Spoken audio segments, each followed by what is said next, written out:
Hey guys, what's up? A lot of you guys have been asking me to unbox and check out Nubia phones, so we're going to do that this time around. We're checking out the new Nubia M2. So let's quickly get started.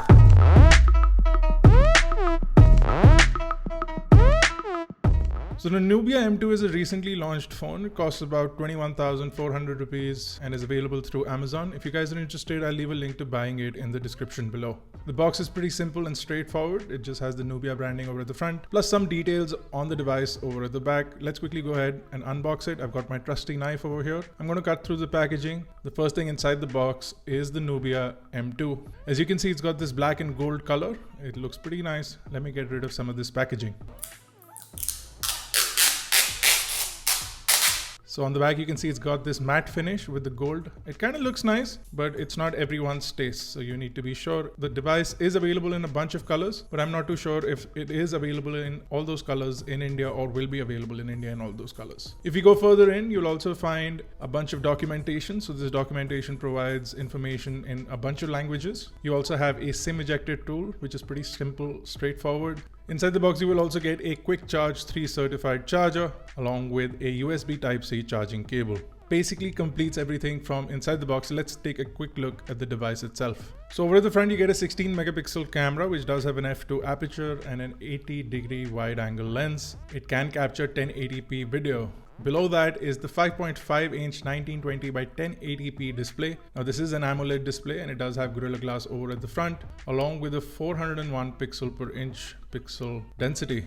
Below the display, you'll see the fingerprint sensor, which also doubles up as the home button, is flanked on either side by 2 touch capacitive dots or buttons, which can be used to go back and enable the multitasking. On the bottom of the device, you'll see the USB Type-C port, some screws, the main speakerphone, along with the 3.5mm headphone jack. Over the right is where the power button and the SIM tray is. You can pop in a micro SD card inside this device, which can take in up to a 200 gigabyte micro SD card. And over the left is where the volume buttons are. If you turn over to the back, you'll see again a matte finish on the back panel, but you do have dual cameras. One is a 13 megapixel monochrome camera and one is a 13 megapixel color camera or an RGB camera. They do have a stacked CMOS sensor and a sapphire glass cover protection along with an f2.2 aperture. Now Nubia has been teasing a bunch of camera features on this device and we'll go through them in depth when we review the device, but let's take a look at what's running everything. So inside the Nubia M2 is the 625 Qualcomm Snapdragon chipset. It is a 2 GHz chipset with an octa-core CPU setup along with the Adreno 506 GPU.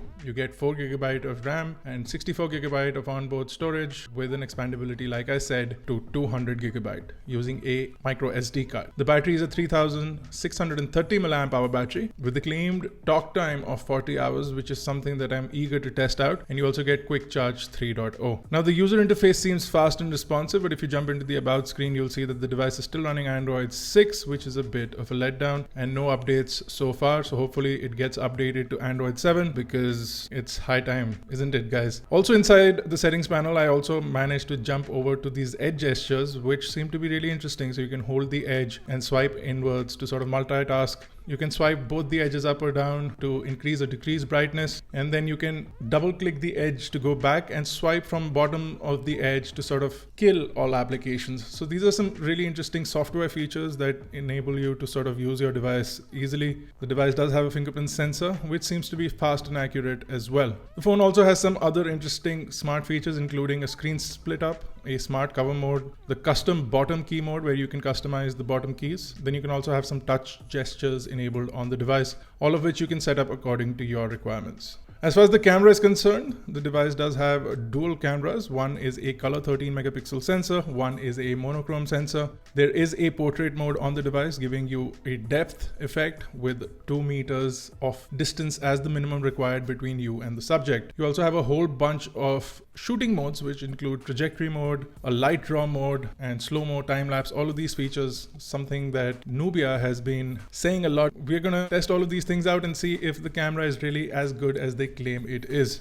Sadly, it just has an f2.2 aperture, so for low light, I don't think it's going to be a great camera, but it does have a dedicated monochrome sensor. So for those people who like taking black and white pictures, we tried the monochrome sensor and it seems to do a good job out of the box. Again, we're going to test it out in depth later on. Other things on the user interface seem nifty and quick. It doesn't seem to have a whole lot of bloatware, which is nice. And overall the device seems sleek. It feels really good in the hand thanks to this matte finish back panel. It does have a little bit of sharpness on the edges, and I'm not a big fan of the amount of gold that's been used on this device, but I'm sure a lot of people will like it. So if you like the look of the device, do let me know in the comment section below. And if you'd like me to test certain features of this phone, let me know in the comment section below. Should I even do a review for this at a later stage? That's it, guys. This was a quick look at the new Nubia M2. A lot of you guys had requested me for it, so I put this video up. If you like this video, don't forget to smash that like button if you haven't already done that. And if you're not already subscribed to iGyaan, make sure to smash that subscribe button and hit that bell notification icon to get notified each time iGyaan uploads a new video. This has been Bharat for iGyaan. I'll see you guys in the next one.